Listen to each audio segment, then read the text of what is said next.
প্রথমত উনি তৃতীয়বার সংসদ সদস্য এবং উনি সাতক্ষীরা থেকে, যেখানে আলহামদুলিল্লাহ বাংলাদেশ জামাতে ইসলামের একটি যথেষ্ট সামাজিক অবস্থান রয়েছে। কোরআন শরীফে একটি আয়াত আছে যে ইন্নান নাফসা লাম্মারাতুন বিসসু। আল্লাহ বলেছেন যে মানুষকে সৃষ্টি করা হয়েছে অপরাধপ্রবণ হিসেবে, দুর্বলতা তার মজ্জাগত।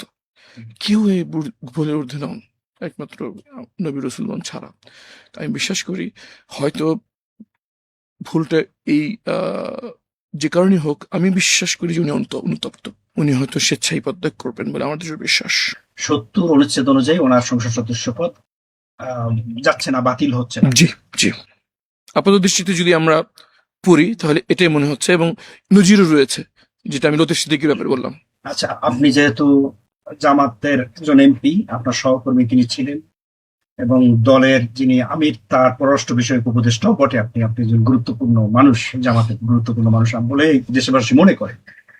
তখন দল কি চায়, যে উনি পদত্যাগ করুক নাকি সংসদে থাকুক? দলের অবস্থান কি?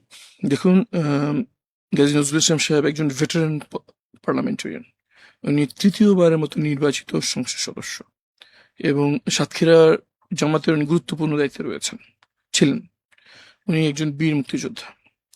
ওনার মতো ব্যক্তিত্বের লোক দলের এই শৃঙ্খলার সিদ্ধান্ত পরও উনি রয়ে যাবেন একটি এক রক্ষা একটি ভূমিকা থাকবেন, এটা আমার মনে হয় না। আমার কাছে মনে হয় যে ওনার বক্তৃত্ব যেভাবে আমরা তাকে দেখেছি, উনি হয়তো স্বেচ্ছায় পদত্যাগ করবেন বলে আমার দৃঢ় বিশ্বাস। ওনার ব্যক্তিত্ব যা দেখেছেন তাতে এই ঘটনার সাথে ওনার জড়িত হওয়াটাও তো আশ্চর্য ব্যাপার। এটা কি আপনার প্রত্যাশিত ছিল? একেবারে একেবারে অপ্রত্যাশিত। প্রথমত যেমন আমরা সবাই যেটা করি যে তরুণদের কাছ থেকে এরকম পদস্খলন সাধারণত হয়। দ্বিতীয়ত যারা হয়তো আগে অত ক্ষমতাধর ছিলেন না, নতুন সংসদ সদস্য নির্বাচিত হওয়ার পর অনেক সময় ক্ষমতার বা দায়িত্বের কাজে অনেকে হয়তো পদস্খলন হয়। উনি তো সেই ব্যক্তি নন।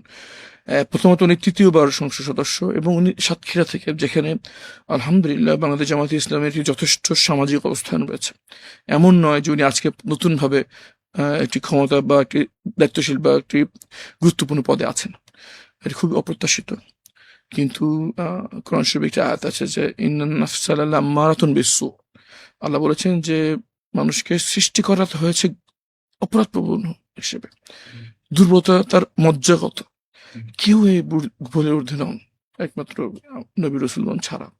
আমি বিশ্বাস করি হয়তো ভুলটা এই যে কারণে হোক, আমি বিশ্বাস করি যে উনি অনুতপ্ত। আমি বিশ্বাস করি ওনার মতো এই স্ট্যাচার একজন মানুষ উনি নিজেকে শুধরে নেবেন এবং ওনার দ্বারা সমাজে আরো ভালো কিছু হবে বলে আমার দৃঢ় বিশ্বাস। কিন্তু উনি তো ধরেন সংসদ সদস্য হিসাবে থাকলেন না বা থাকলেন, উনি কিন্তু কিছু আইনগত জটিলতার মধ্যে পড়বেন, যেমন যে মেয়েটার সাথে উনি বিয়ে দেখিয়েছেন সে বিয়েটা প্রপার হয়েছে কিনা, জি তারপরে তার বিয়ের বয়স হয়েছে কিনা, জি, সব যেমন জটিলতা তো নিঃসন্দেহে এবং তার এখানে ব্যক্তিগত পদস্খলন আছে, এতেও কোনো সন্দেহ নেই। দেখেন এইটা এই ভিডিওটি প্রকাশ্যে এসছে প্রায় ১.৫ দিন আগে। বাংলাদেশ জামায়াতে ইসলামী সাংগঠনিকভাবে নিয়মতান্ত্রিক হওয়ার কারণে আগে তাকে ব্যাখ্যার সুযোগ দেওয়া হয়েছে এবং আমাদের অভ্যন্তরীণ আলোচনা করে আমরা দলের নেতৃবৃন্দ এই ব্যাপারে নিশ্চিত হয়েছে যে এখানে তার ব্যক্তিগত পদস্খলন, পার্সোনাল মিসকন্ডাক্ট এখানে আছে এবং এজন্যই তাকে বহিষ্কার করা হয়েছে। এবং আমি মনে করি তার এখানে অবশ্যই দোষ রয়েছে, বোথ আইনি এবং শরীয়তের দৃষ্টিতে।